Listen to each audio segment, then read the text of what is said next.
Hello everyone.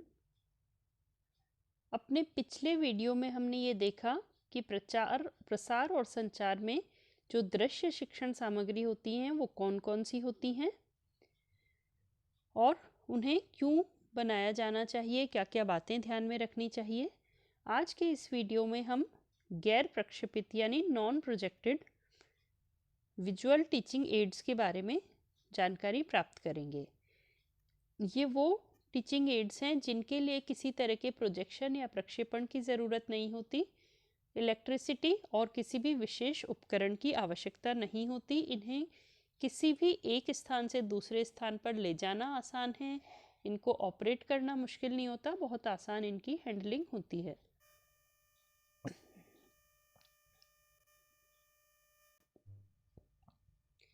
इस group में सबसे पहले हम पढ़ेंगे फ्लिप बुक के बारे में। यह बुक एक एल्बम की तरह होता है जिसमें चित्र लगे होते हैं, फोटोग्राफ्स लगे होते हैं और चार्ट्स बने होते हैं। ये ऊपर से बंधा हुआ होता है और इसमें टांगने के लिए धागे लगे रहते हैं। जब हम टीचिंग करते हैं तो एक एक करके चित्रों को दिखाते जाते हैं।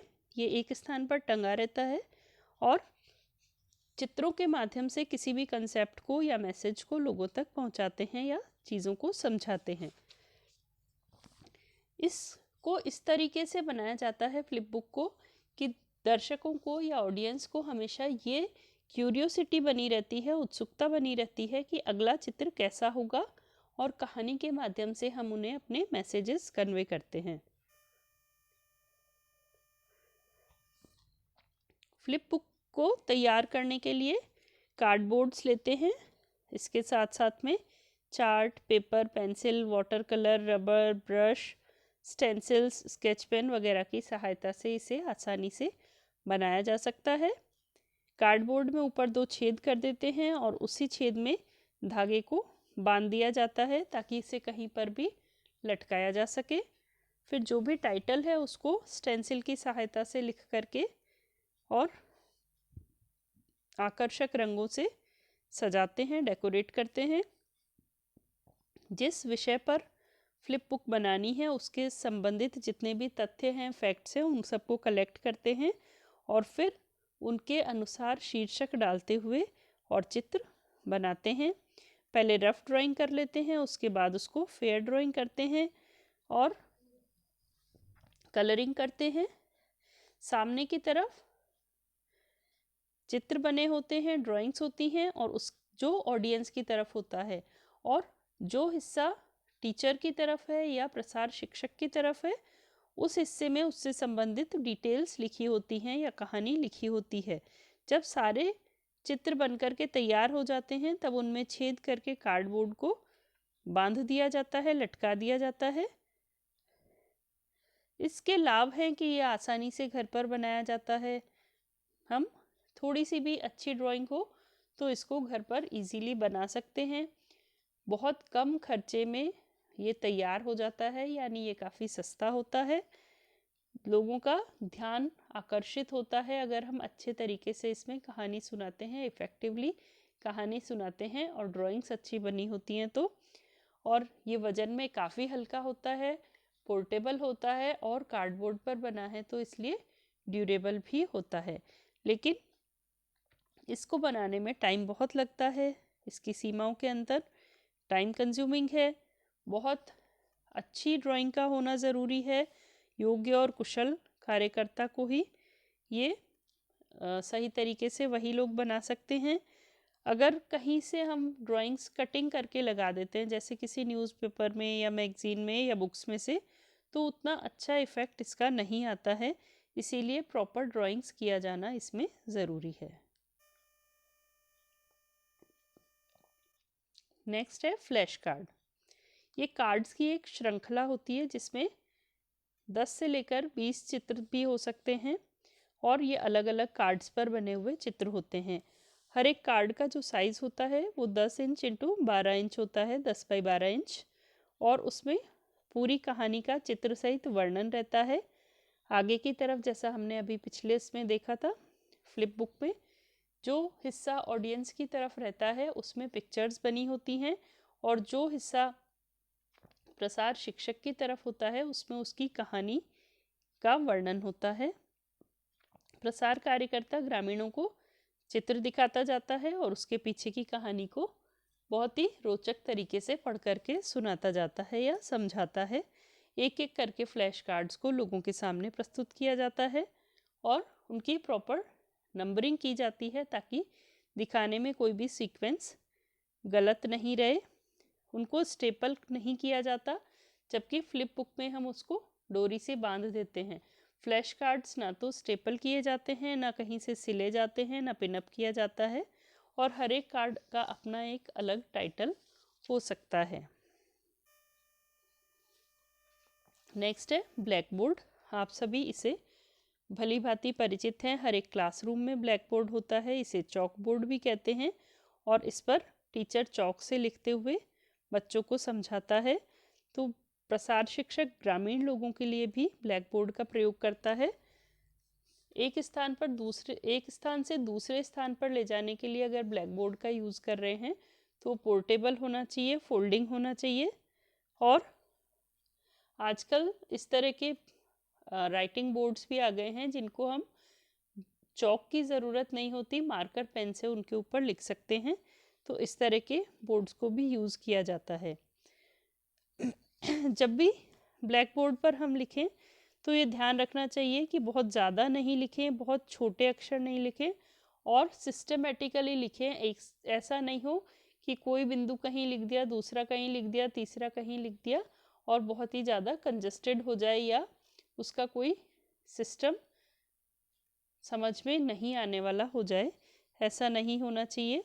अक्षर ना तो बहुत बड़े हों और ना ही बहुत छोटे, ताकि सभी को अच्छे तरीके से दिखाई दें। जब आप ब्लैक बोर्ड पर लिख रहे हैं तो उस समय पर समझाना या बात करनी नहीं चाहिए।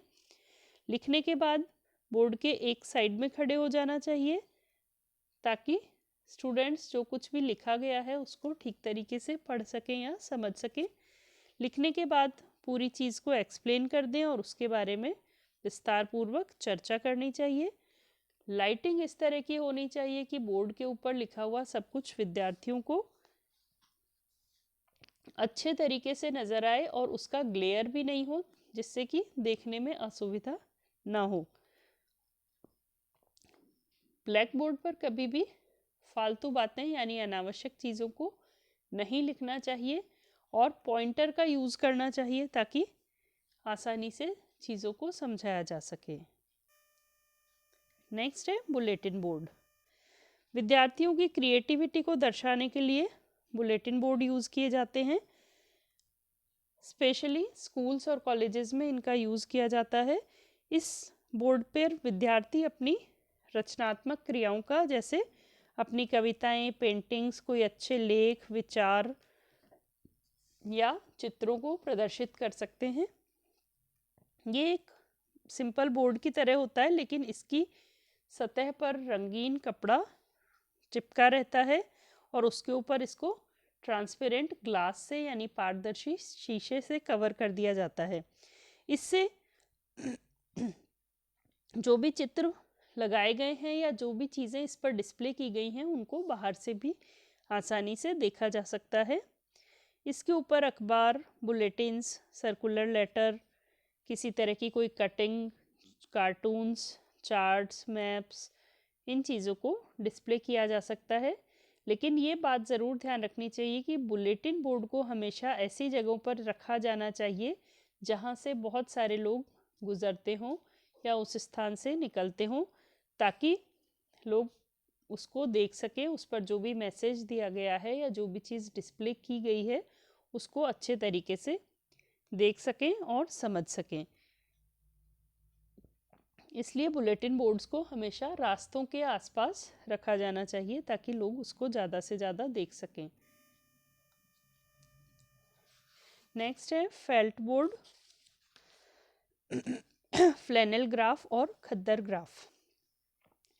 ये सभी बोर्ड के विभिन्न प्रकार हैं। इनकी सतह पर या तो फेल्ट लगा होता है या फ्लैनेल यानी फलालेन लगा होता है या फिर खद्दर का कपड़ा चिपकाया जाता है और उस पर पोस्ट कार्ड के साइज़ के या छोटे छोटे चित्रों को चिपकाया जाता है। चित्रों के पीछे सैंड पेपर भी चिपकाया जा सकता है और सैंड पेपर की वजह से या फिर थंब पिन के साथ में ये चिपकाए जाते हैं, जिससे कपड़े के ऊपर पिक्चर्स चिपकी हुई रहती हैं और बहुत सारी इंफॉर्मेशन, बहुत सारी कहानियाँ चित्रों के माध्यम से चिपकाई जाती हैं। कपड़े का रंग हमेशा ध्यान में रखना चाहिए, हल्का या सफ़ेद रंग का कपड़ा हो और बाहर से इसको प्लास्टिक से शीशे से बंद कर देना चाहिए, यानी ट्रांसपेरेंट ग्लास इस पर लगा होना चाहिए। इसमें बीच बीच में स्थान का ध्यान भी रखना चाहिए और किसी तरह की सूचनाएं, कोई भी एग्जीबिशन हुई, कोई प्रोग्राम हुआ, उससे संबंधित पिक्चर्स इसमें लगाई जा सकती हैं।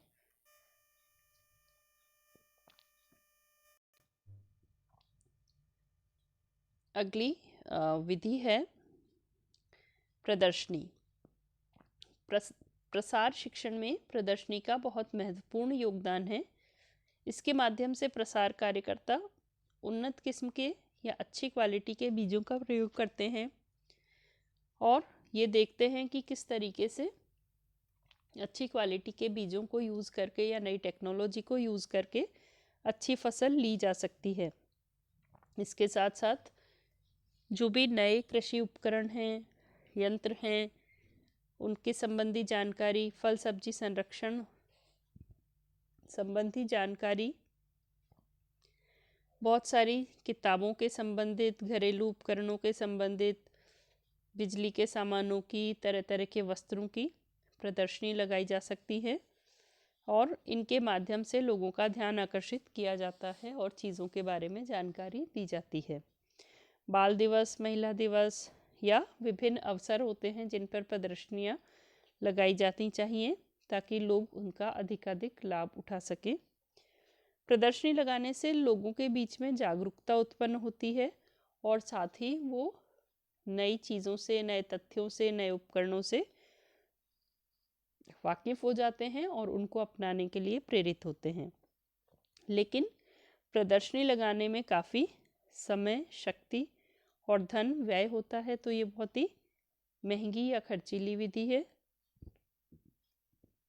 प्रदर्शनी लगाना किसी एक व्यक्ति के लिए संभव नहीं है, तो सिर्फ प्रसार कार्यकर्ता इसको लगा सके ऐसा संभव नहीं होता। इसके लिए दूसरे लोगों की सहयोग की भी ज़रूरत होती है और अगर सहयोग मिले तभी ठीक तरीके से काम हो सकता है या प्रदर्शनी सफल हो सकती है। अगर दूसरे लोग इसमें सहयोग नहीं दें तो प्रदर्शनी बहुत अच्छी नहीं होगी, सफल नहीं रहेगी। चार्ट, पोस्टर, फोल्डर या पिक्चर्स ये सभी जगह उपलब्ध हों ऐसा संभव नहीं है, तो प्रदर्शनी के लिए इन चीज़ों की बहुत ज़्यादा संख्या में ज़रूरत होती है। तो कई बार ऐसा होता है कि चित्रों के अभाव में या चार्ट्स या पोस्टर्स के अभाव में चाह करके भी प्रदर्शनी नहीं लगाई जा सकती। कई लोग प्रदर्शनी लगाने के लिए स्थान देना भी पसंद नहीं करते या कई बार उपयुक्त स्थान भी नहीं मिल पाता है और इस वजह से प्रदर्शनी को लगाना संभव नहीं होता। कई बार प्राकृतिक आपदाओं के कारण, जैसे मौसम खराब हो जाए, बारिश आ जाए या आंधी या तूफान की स्थिति हो, तो ऐसी स्थिति में भी प्रदर्शनी सफल नहीं हो पाती है।